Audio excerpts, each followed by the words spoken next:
Okay, guys, just when you thought your day couldn't get any better, I've decided to have a crack at extended response. Maybe my day can't get any better. Okay, so answer all the questions in the spaces provided. Numerical answer is required. Exact value must be given, otherwise specified. You got to show working out where more than one mark is available. What about show that questions, VCAA? Sometimes they've got show that questions worth. There you go. There's one. Worth 1 mark. Bloody stupid. Okay, a rectangular sheet of cardboard has a width of h meters and its length is twice its width. Squares of side length x centimeters where x is greater than 0 are cut out from each of the corners as shown in the diagram below. The sides of this sheet of cardboard are then folded up to make a rectangular box with an open top as shown below. I feel like I've done this so many times in year 11. A box is made from a sheet of cardboard with h equals 25. Show that the volume V box in centimeters is given by V box is equal to 2x, 25 minus 2x, 25 minus x. Okay, so here volume is length by width by height. They've done this really intelligent thing by making it h. H is actually x. Our length is 2h minus 2x. Our width is h minus 2x. And our height, just enough to confuse you, is x. We know that h is equal to 25. So our volume is 50 minus 2x, 25 minus 2x, multiplied by x. We can take out a 2x.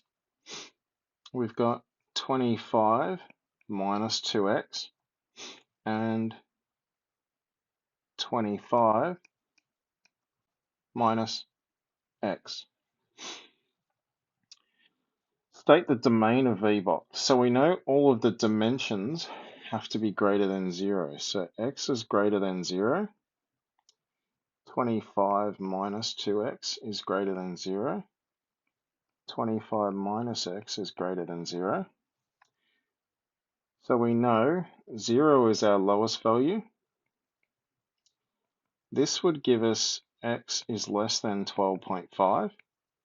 And this would give us x is less than, no, yes, and this would give us x is less than 25. So 0 is less than x, which is less than 25 on 2. Remember, our volume has to be greater than 0, so you can't include 0. Find the derivative of V box with respect to x. So 2x, 25 minus x, 25 minus 2x, excuse me. If I want to find the derivative, let's not think about it. 12x squared minus 300x.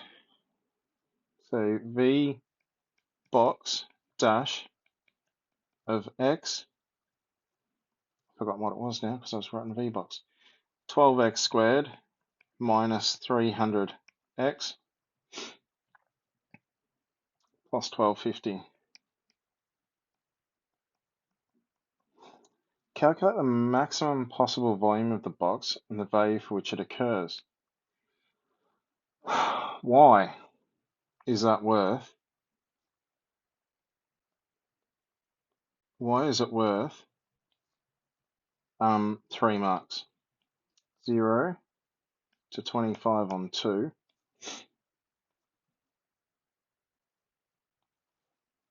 I don't understand. So V dash box of x equals 0 for stationary point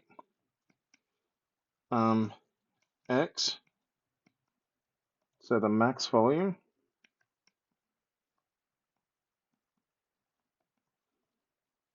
is 15,625 root 3 on 9. 15,625 root 3 on 9 when x is equal to 75 minus 25 root 3 on 6.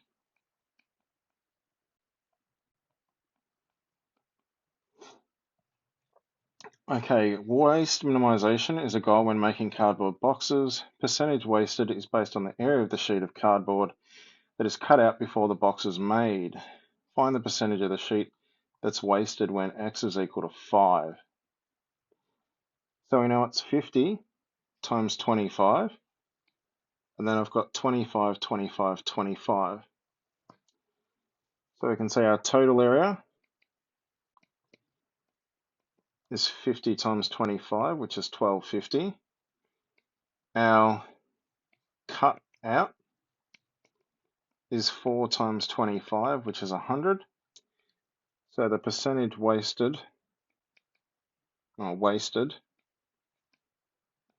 is 100 out of 1250 times 100%. What is that? It's like 8, isn't it?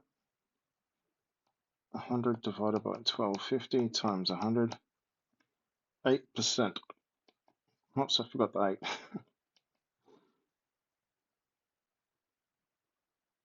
Okay.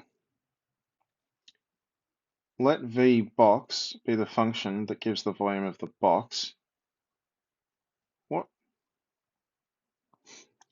Now consider a box made from a rectangular sheet of cardboard where h is greater than 0 and the box's length is still twice its width. Let V box be the function that gives the volume of the box. State the domain of V box in terms of h. So is x still x? It's a bit stupid. So we've got 2h, h, and x I'm assuming still. So our dimensions are 2h minus 2x, h minus 2x, x greater than 0, greater than 0, greater than 0. So we know x has to be less than h, x has to be less than h on 2, and x has to be greater than 0. So we can say 0 is less than x, which is less than h on 2, which is what we got before anyway, because we got 25 on 2. Find the maximum volume in the box for any rectangular box in terms of h.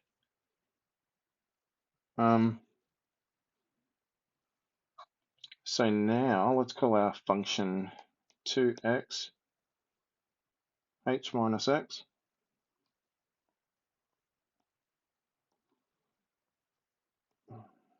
Is it 2h minus x and h minus x? And let's call that g of x.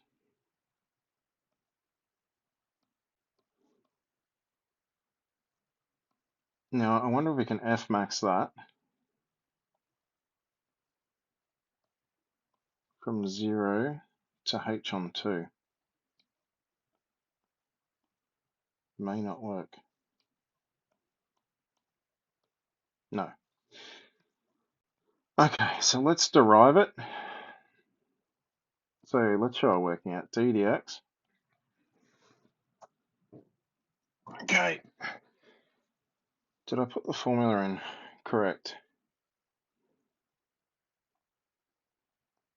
So I said x, 2h minus 2x, h minus 2x. Is that what I put in?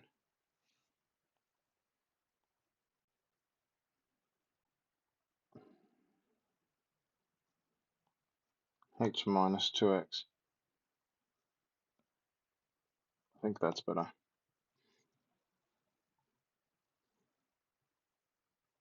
Two x, h minus x, h minus 2x. Okay, so if I derive that, if I let it equal 0, we get those two values. But if we say given 0 is less than x, which is h,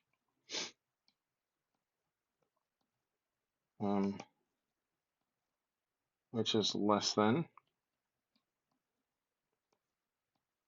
no, x, which is h on 2. Go back, you stupid bloody thing. H divided by 2. Okay. So if I found g of that positive value, I get a negative answer. So it's going to be the other one. So we say V box dash, why are we writing V box? Like, it's just bloody stupid. V box dash x, 12x squared plus 2h squared. Is it h squared x? 2h squared minus 12hx. V box dash of x equals 0 for stationary point. Now, we found that that gives us a negative value, so we want a maximum. So we've got to use this value.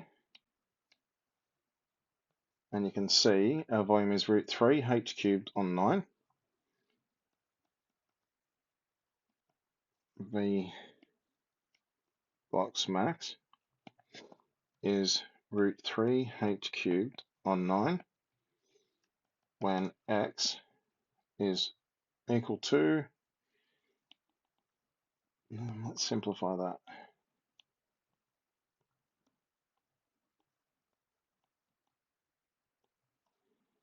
Okay, 3h minus root 3h on, was it 6? Yep. Looks similar to the first question. Now consider making a box from a square sheet of cardboard with side lengths h, show that the maximum, and edges cut out of x. Let's not be correct. Okay, h, x, x, x, x. Square sheet of cardboard with side lengths h, show that the maximum volume of the box occurs when x equals h on 6. So our volume is x times h minus 2x squared. Because that's h minus 2x, that's h minus 2x, and x is the height. We know that if we solve this, 0 is less than x, which is less than h on 2 from what we've done previously. If I have x times h minus 2x squared, if we expand that, we get 4x cubed minus h 4h x squared plus h squared x, v dash of x equals 0 from max slash min. So if we derive this, I mean, you can do this by hand, and I usually would, but I'm trying to maximize use of CAS. 12x squared plus h squared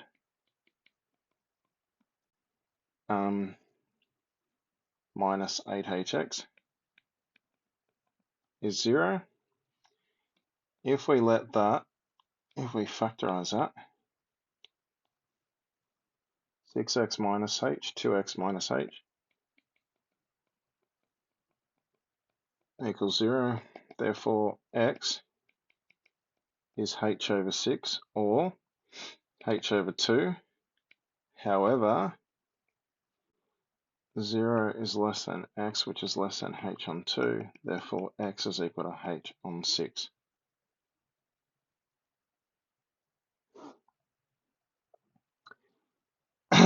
Therefore,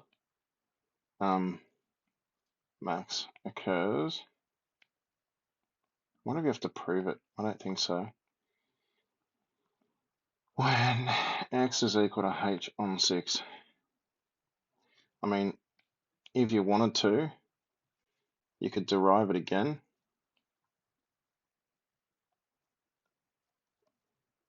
If we derive it again, and then we sub in x equals h on 6, we get negative 4h. V double dash of h on 6 is negative 4h. H is greater than 0, therefore V dash of h on 6 is less than 0, therefore it's a local max. But I don't think they'd want you to do that. Or I don't. Who bloody knows? Okay, for rectangles, 4 rectangles of equal width are drawn and used to approximate the area under y equals x squared from 0 to 1. The heights of the rectangles are shown. Right end point of each rectangle is shown below. Okay, so if there's 4 and we're going up to a quarter, they're all width a quarter. State the width of them a quarter. Nice easy mark. Find the total area of the 4 rectangles. With this calculator, we can just say x squared and then sum from 1 quarter up until 1 with widths of a quarter, and then we need to multiply the answer by a quarter because they're all a width of a quarter, so we get 15 on 32. So basically we said a quarter, the sum from a quarter to 1 of that function. Find the area between that, so the area 0 to 1 x squared dx. Of course, you could do it by hand, but why would you when you've got a CAS? And the aim of the game is to get through this quickly. 1/3. Okay, the graph of f is shown below. Approximate that using 4 rectangles, equal width, right endpoint. So that one, that one, that one, and that one. They cancel. 2, negative 2. My answer is negative 2.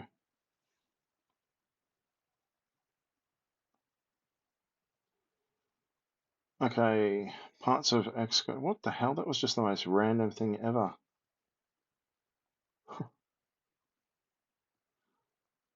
Weird. Okay, parts of the graph of x squared and root x are shown. Find the area of the shaded region. So we know we want root x minus x squared. They would intersect at 1. You could let them be equal and do it to find out. That's also a third.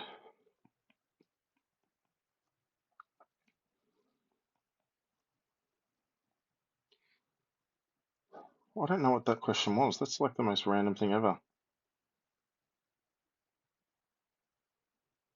Okay. The graph of y equals x squared is transformed to the graph of ax squared, where a is between 0 and 2, but it can't be 0.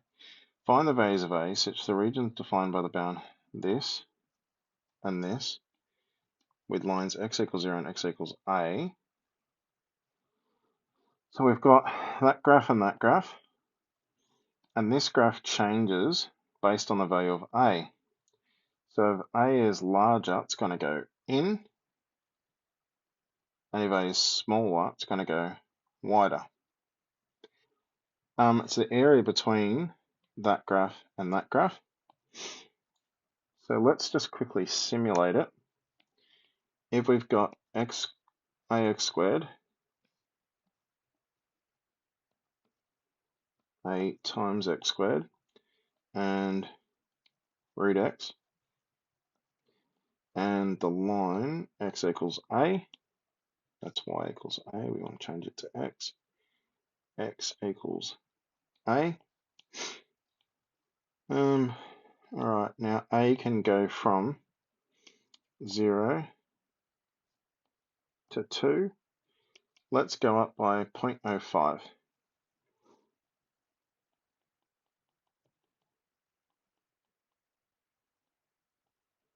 So it's just the area between the red graph, the blue graph, and the green line. So if we keep going, when a equals 1, we get that area there, which is what we already know is 1/3. You can see here there's going to be a chance that area is 1/3 because the bottom bit makes the area larger. And then also when it crosses over, this area becomes the area between 0 and that intersection point, and then that intersection point, that might also be 1/3. So let's have a look. So firstly, we can say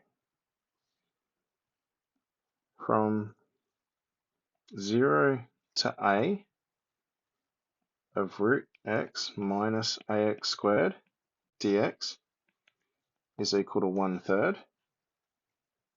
Therefore, a is equal to, so root x minus a times x squared between 0 to a dx equals 1/3. Solve for a. So we get 0.7702 and 1.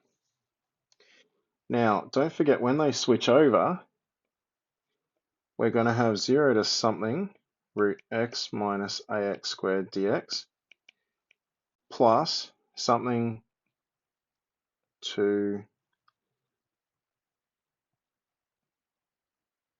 a. Yeah, a. This time ax squared minus root x dx. This graph is on top and this graph is on the bottom, so we do top minus bottom. We've got to work out the point where they cross over is. So we've got to let root x equal ax squared and solve for x. Now because a is defined, it's going to screw us. Okay, so the point where they intersect is a to the negative 2/3. So from 0 to a to the negative 2/3, this root x is on top. And then from a to the negative 2/3 to a, the x squared graph is on top. So now if we basically do this, but instead we go from there to here, and then plus this one is from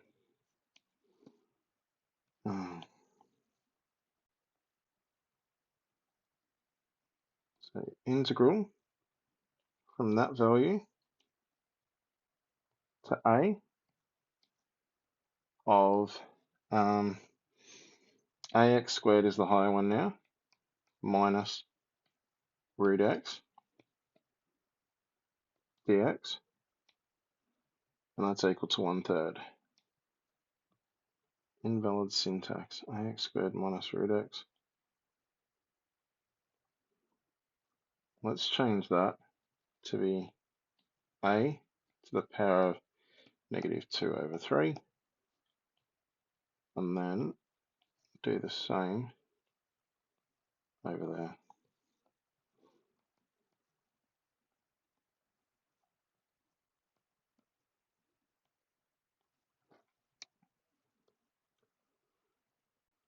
Okay, what is going on here?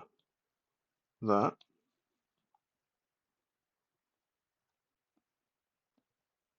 plus that. Okay, 1 and 1.1319.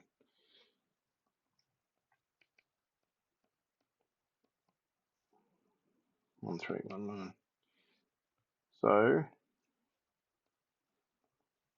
therefore, A equals 0.771 or 1.13 for the area that's bound to be 1/3.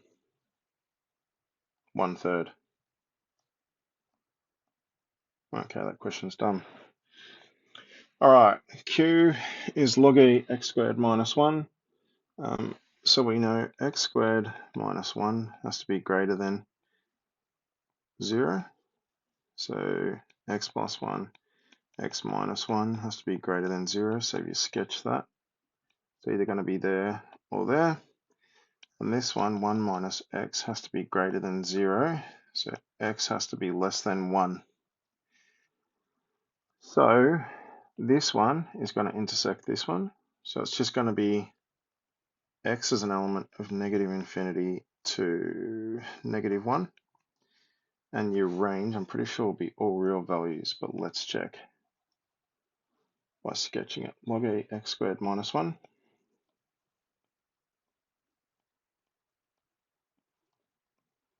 Log A x squared minus 1 minus x minus, no, 1 minus x.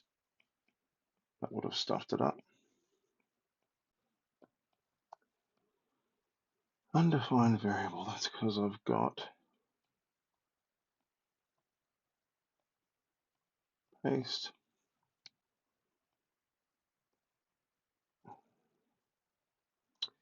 Pays to put in your log E 1 minus x. That doesn't look anything like what I think it would. Okay, so that looks right. Negative 1 to negative infinity. And your range is going to be all real values, because it'll go up and down forever. Find the equation of the tangent to Q at the point x equals negative 2. So we should define this sucker. Let's go and clear all variables, edit, paste, define that as f of x, tan line at negative 2.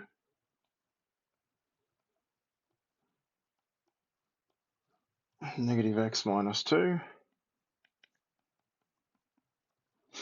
Find the equation on the line that's perpendicular to the graph of Q when x equals 2 and passes through the point negative. What the frick? At that point, and it passes through that point. Great wording.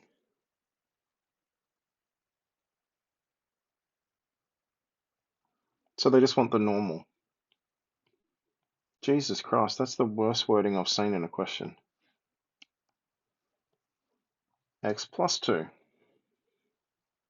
If that doesn't confuse the shit out of a kid, not much will.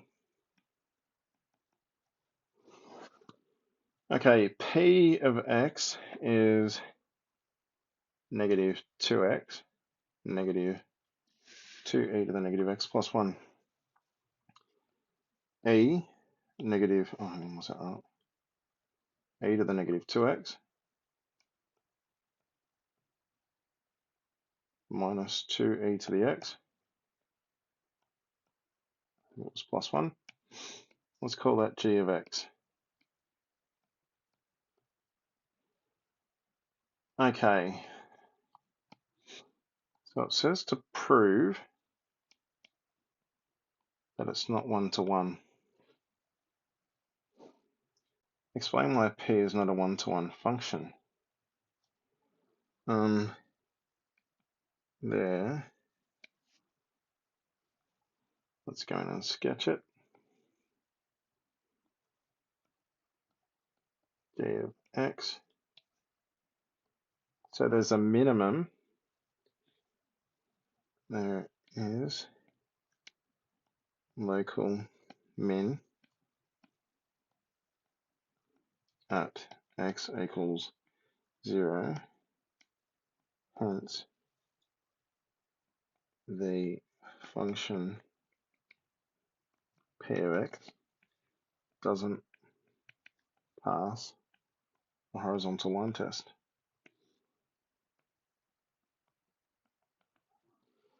Find the gradient of the tangent to p at x equals a.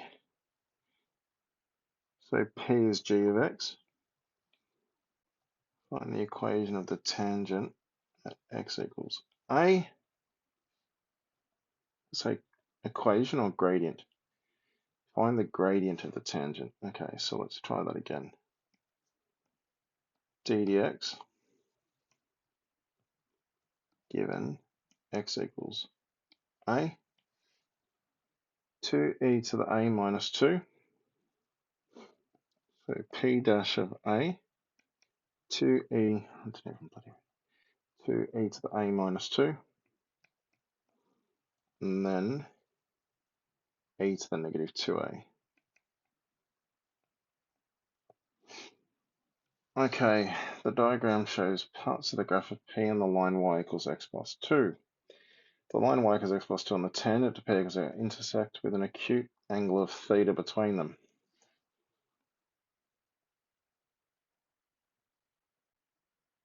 So it's an acute angle of theta between them. Okay, find the values of a for which theta equals 60. So this has a gradient of 1, so that's 45. Now, if this is going to have an angle of 60 degrees with a tangent, the angle here needs to be negative 15, because that plus 45 is 60. Or it could also occur over here, 45, that would be 105. So we know one of the angles is negative 15. So we can say P dash of x, or we can say 2e to the a minus 2,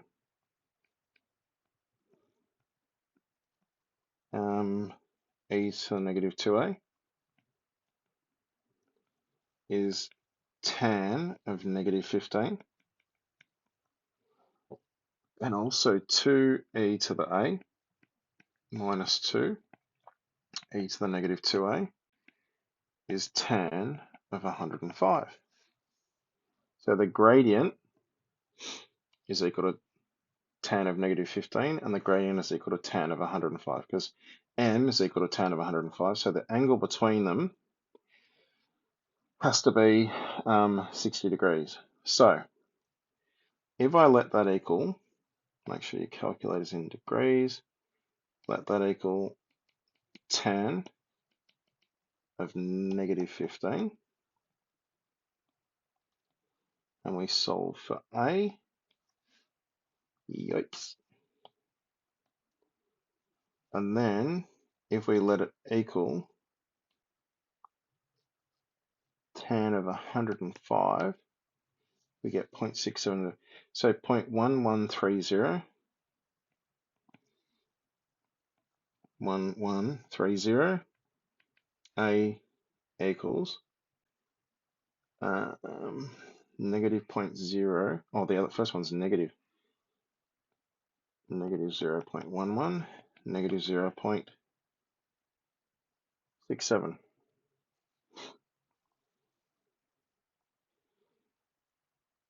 Okay, and you could check that if you wanted to by sketching the equation of the tangent. Sketch tangent at negative 0.11. And if we put on x plus 2, the angle between that and then the tangent would be 65, and then the same 60, and then the same the other way. Okay, finally,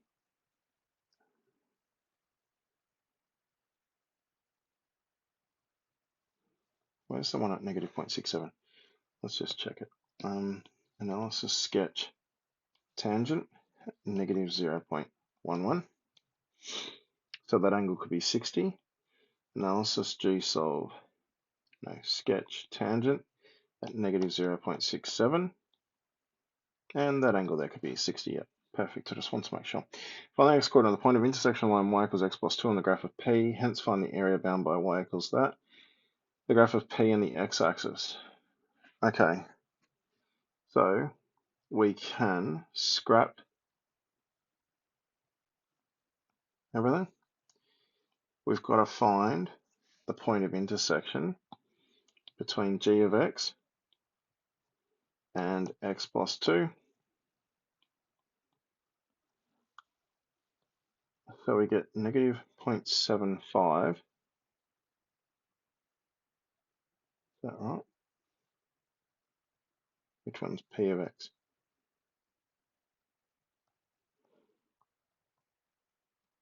Let's check it on the graph.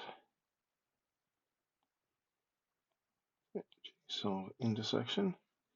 Negative 0.75. Okay. Graph of P, hence find the area bound by y equals x plus 2. The graph of P, the x-axis, both correct too. Find the x coordinate. So we can say, is it P of x? P of x equals x plus 2. Therefore, x equals negative 0.75. I think there was a 0. Yep. Okay, the area is from negative 2 to negative 0.750 of x plus 2 dx plus negative 0.750 to 0 of p of x dx, the 3 decimal places.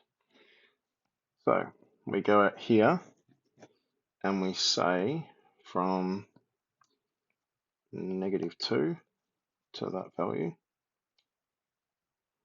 of x plus 2 dx, and then we do the same, but this time we go from this value to 0, and we want g of x dx. If we add them together, we get 0.101.038. Okay, that all looks good. And I guess we could do it on this as well. If we sketch both of those graphs, if I find the area from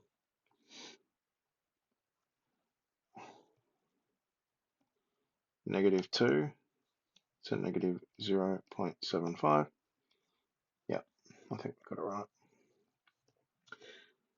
Okay, a teacher coaches their school's table tennis team. The teacher has an adjustable ball machine that they use to help players practice the speed measured in meters per minute. The ball shot by the machine is normally distributed around a variable w. The teacher sets the ball machine with a speed of 10 meters per second, mean speed, and a standard deviation of 0.8.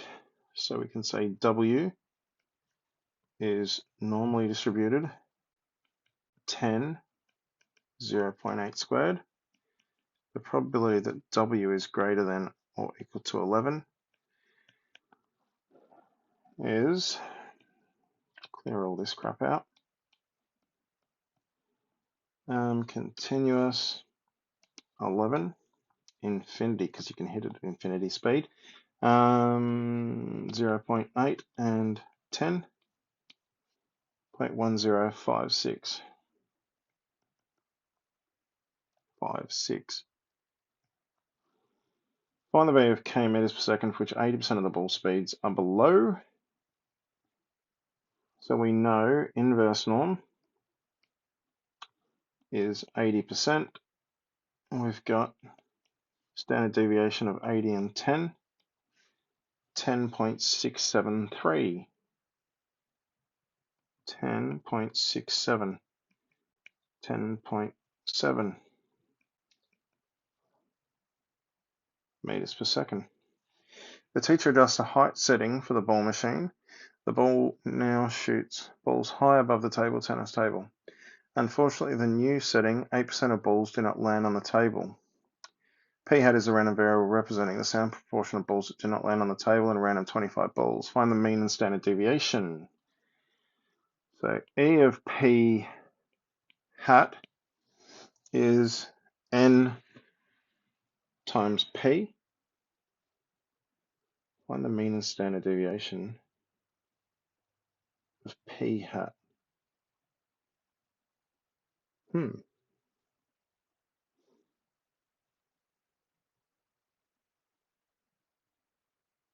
So P hat,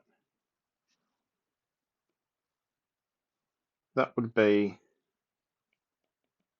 E of P hat is just P, which is 0.08. And the standard deviation of P hat, what do we know that is?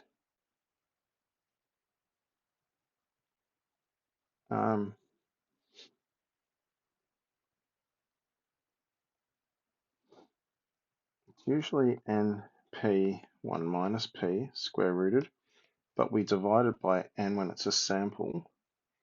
So it would be P1 minus P on N square rooted. So P1 minus P on N, but that would be 5 because it's square rooted, which is root 46 on 125.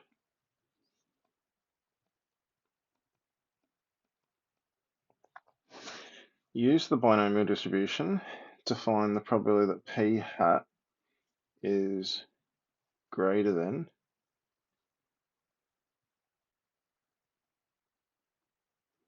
greater than 0.1.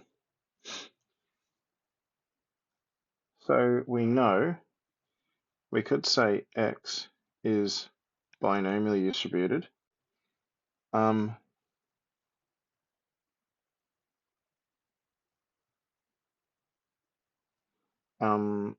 We know that we've got 25 balls and there's an 8% chance that they do not land on the table.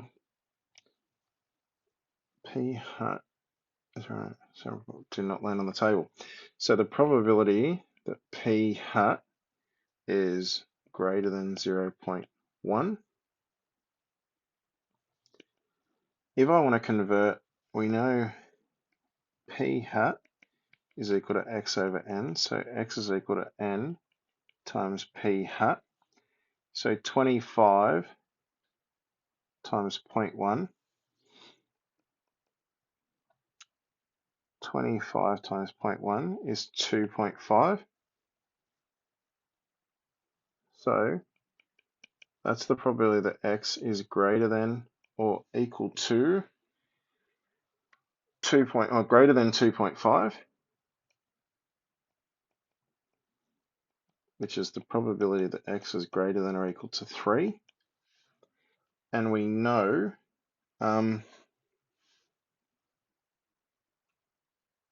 the probability that X is greater than or equal to 3 is 3 from 3 to 25. 25 trials 0.08, 0.3232.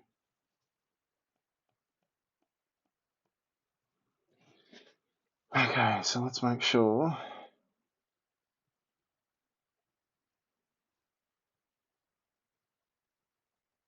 that look right. P hat 0.1, multiply it by 25, we get 2.5. P hat is greater than 0.1 is the same as x is greater than 2.5, which is x is greater than or equal to 3. So that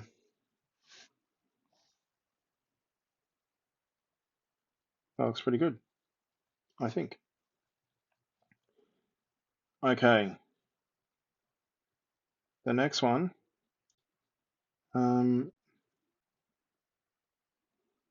teacher can adjust the spin setting on the ball machine.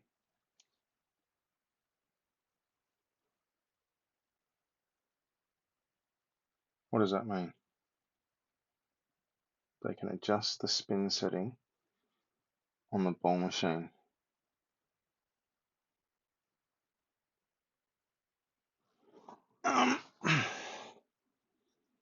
The spin measured in revolutions per second is a continuous random variable.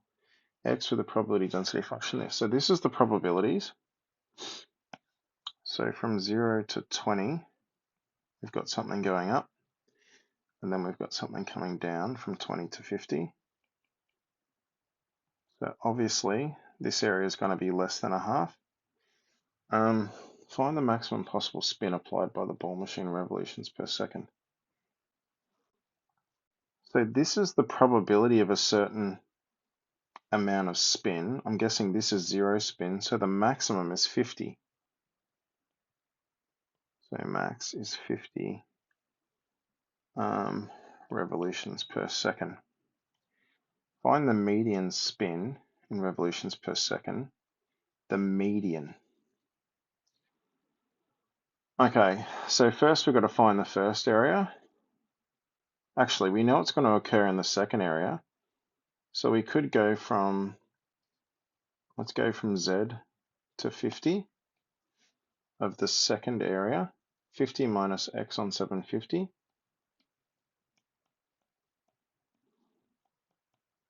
Dx. And let that equal 0.5. Solve for Z. Oh, far out.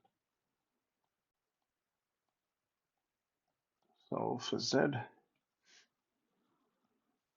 Okay, 41.33. 50. No, we don't want it. Do we want to let it equal points? Yeah.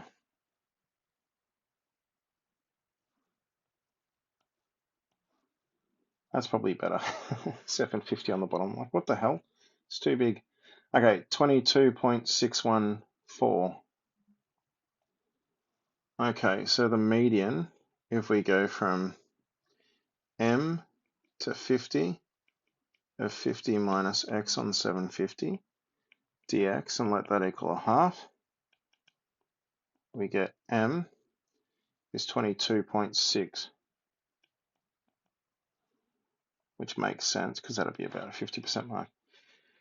Find the standard deviation of the spin in revolutions per second, correct to one decimal place. So the variance of x, we know that is from 0 to 20. No, we could just say 0 to 50 of x times f of x dx. No. E of x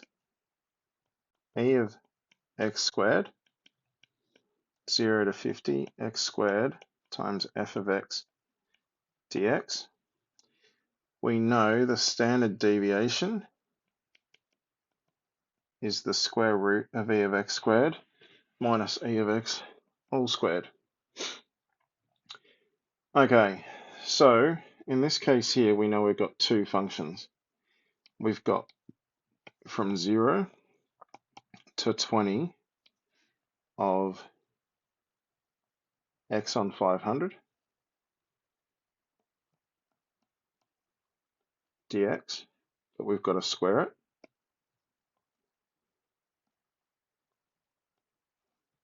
So we get 16 on 3.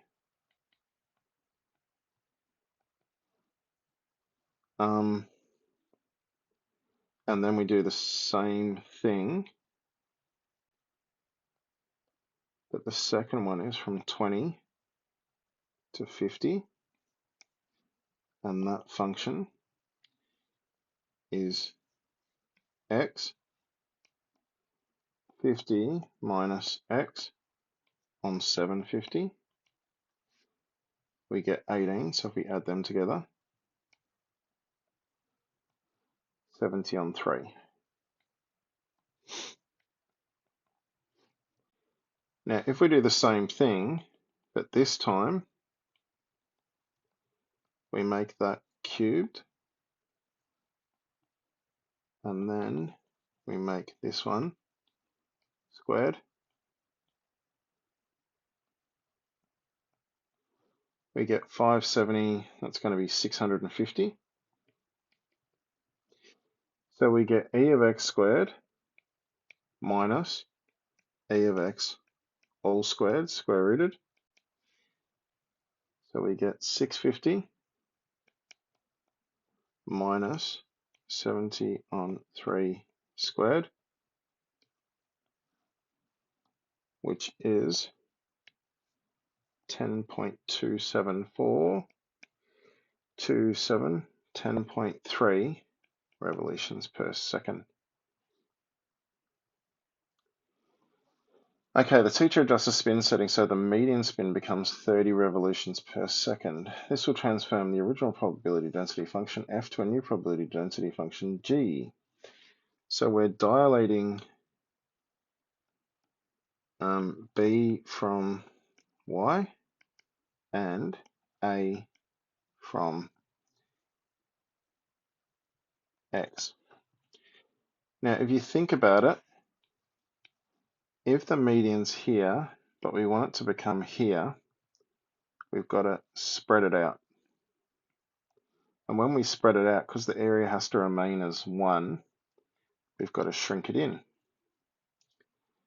At the moment, our median's 22.61, but we want to make it 30. So our dilation factor is how far we've got to multiply it away. So let's say 22.6x is equal to 30. That'll tell us how far we've got to dilate away from the y-axis. So that value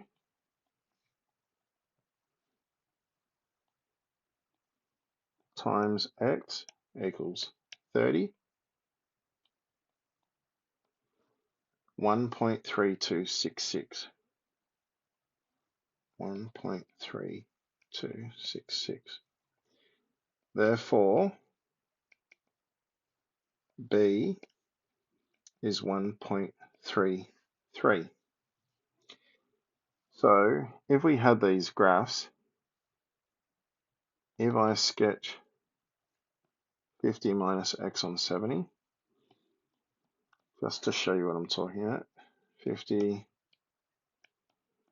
minus x on 70, and that one was from 20 is less than x, which is less than 50. Wasn't it on 750?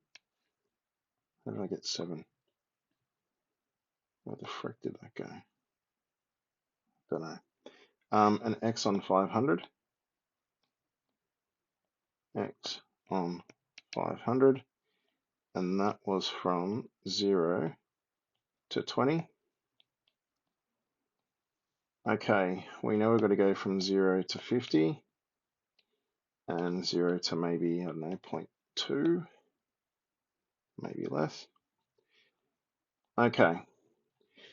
If I dilate both of the graphs, if I said y, y, y, y1 of x divided by 1.33.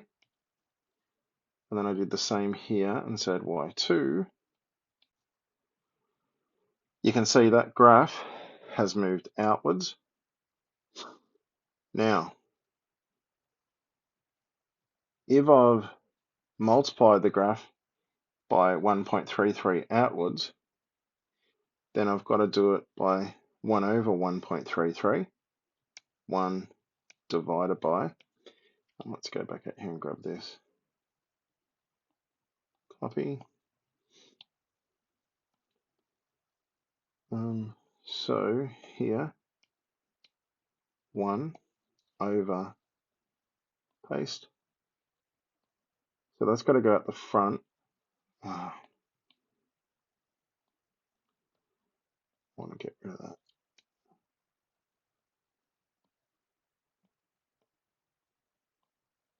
That's got to go 1 over that.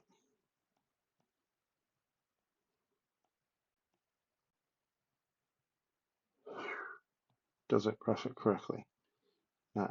We want to do, bloody hell, cut. We want to do that and then paste. Okay, so you can see it's made it wider. And then if we found the median would be 30 because I've dilated it by that factor to make it go out to 30. So if I do 1 divided by this answer, that's my value of A, 0.7537, 75 to 2 decimal places. Oh, there's a lot of working out room there.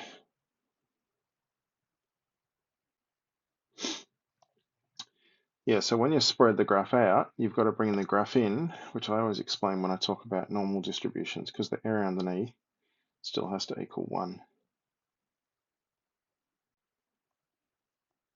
Okay, final question. State the period of f.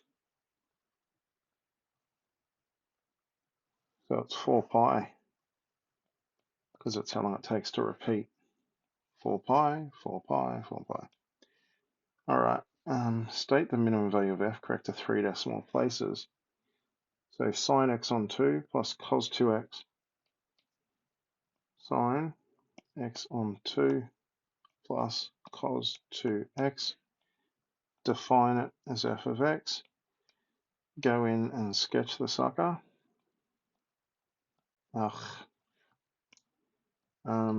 Make sure your calculator is in radians. Oh, that looks more better. Now I can't remember what I was doing. State the minimum value. Correct to 3 decimal places. Analysis G solve. Min 0.17 negative 1.722.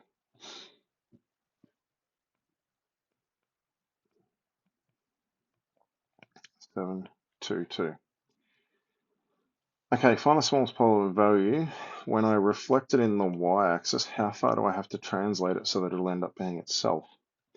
So if I reflect it in the y-axis, it's going to look something like that. Like that. And then I just have to move it across 2 pi.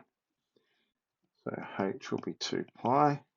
Of course, we can test it because we can say f of 2 pi minus x, and they're the same graph. I was going to say you could say h is 0, but even that wouldn't work. Okay, consider the set of functions of form GA sine x on A plus cos AX. State the value of A such that G of A equals f of x. It's not rocket science. A is equal to 2. Find the antiderivative of G of A in terms of A. So let's go out and call this, put an A on the bottom and an A there. Let's define it as G of X. we've got to antidiff that. Dx. Negative a cos x on a. Negative a cos x on a plus 1 on a sine ax. Use a different integral to show the area bounded by g of a on the x-axis over the interval to 2 pi a is equal above and below the x-axis. So if equal above and below, the area will equal 0, or the signed area.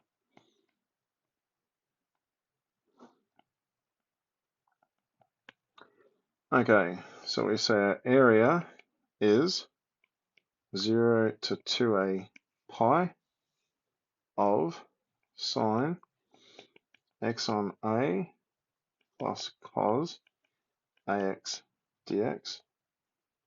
Now to show that, so we get negative a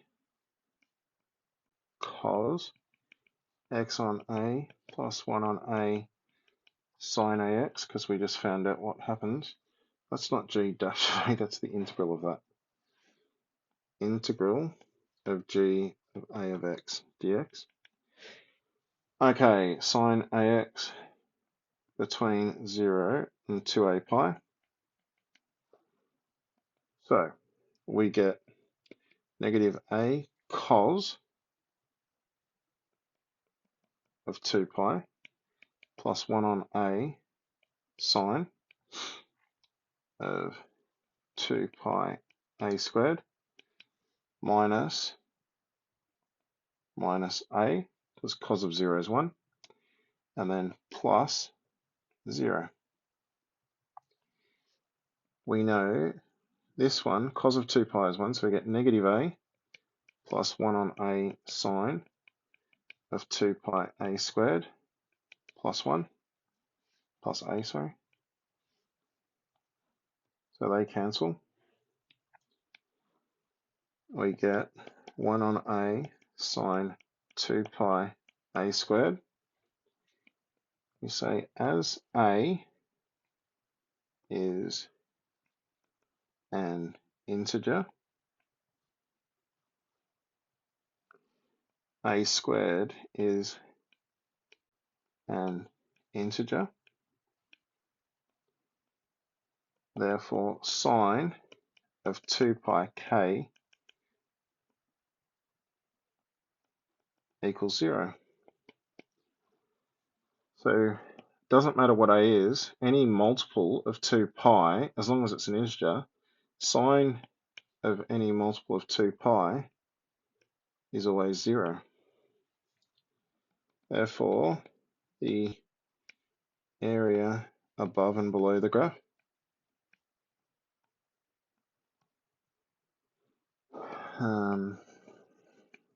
from 0 to 2a pi is the same.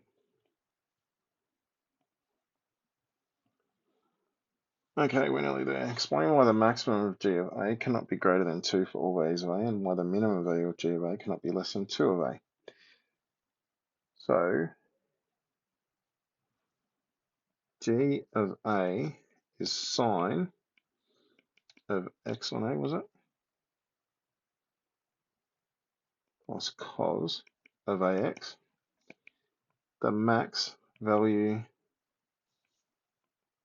of sine x on a is 1, and the max of cos ax equals 1. Therefore, the max value of the sum is 2.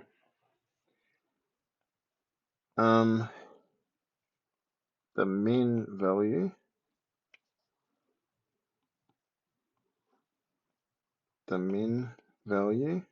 of sine x on A is -1, and cos of AX is -1. Therefore, the min of sine x on A plus cos x on A is -2. Find the greatest possible minimum of g of A. So we know g of A is that sucker, and we know that it can only take positive integer values. So we'll go from 1 to 1, 1, let's go to 100, go up by ones. Okay, that's when it's 1. The minimum value is -1.414, which is -√2. If we add those values together, these two graphs, which is effectively what we're doing,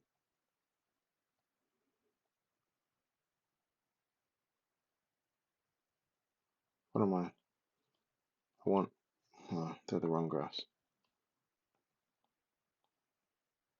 What are they? I did put in the wrong graph. Sine x on A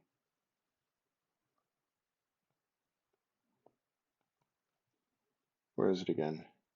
Sine x on A plus cos AX. Sine x on A plus cos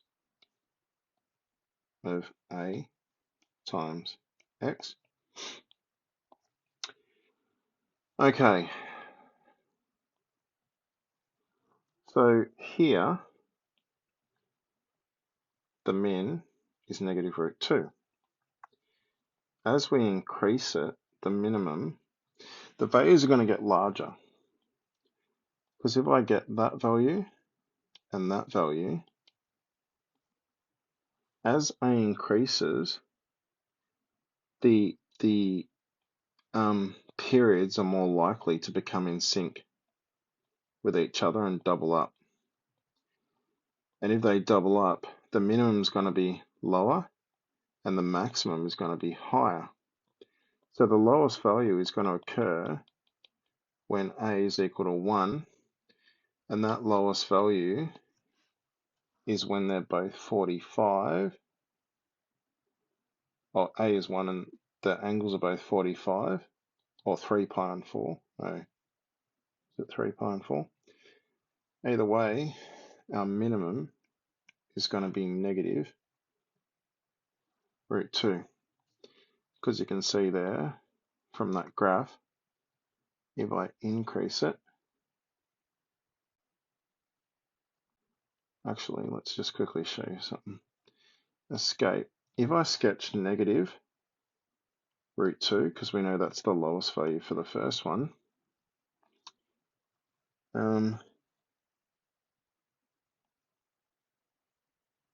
if I let A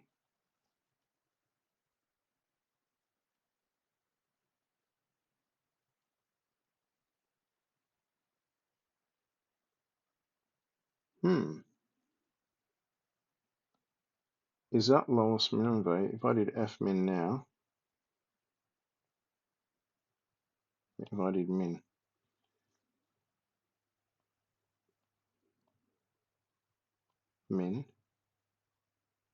of the blue graph, -1.07, -1.075,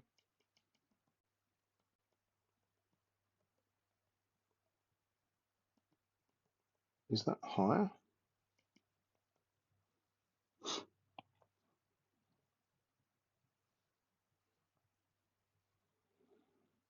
What's the greatest possible minimum value of that thing?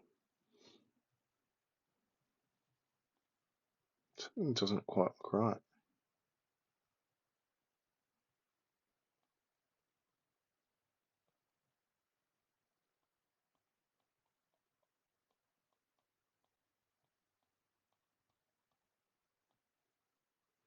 Maybe I need to zoom out further. So let's go negative 100 to 100.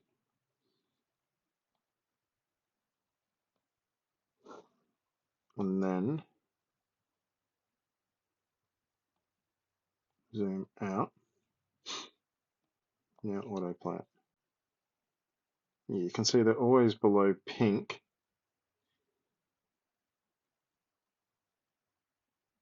But the minimum occurs when it's equal to 1.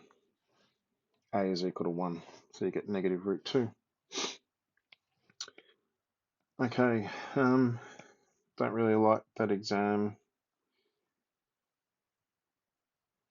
I don't like this. The spin revolutions per second. The spin revolutions per second is a continuous random variable x with a probability density function that.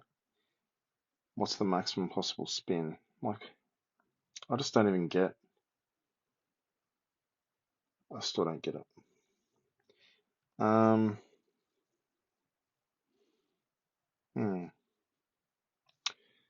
The mean and standard deviation of p hat. So we know E of p hat is p.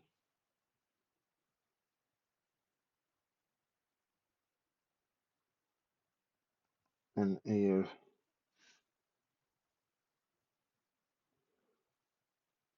let me just check my notes, because that's the only question that I'm sort of doubting myself on.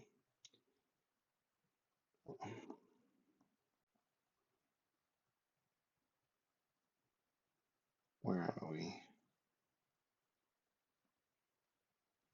Mu, when n is large, the sample proportion, p hat.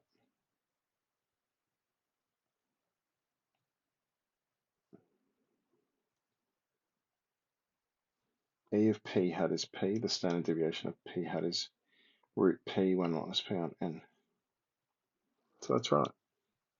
I was just doubting myself. But yeah. Alright, hopefully you guys did alright. I'll upload this soon so that people can stop asking me when I'm going to do it. Alright, good luck to those special kids tomorrow.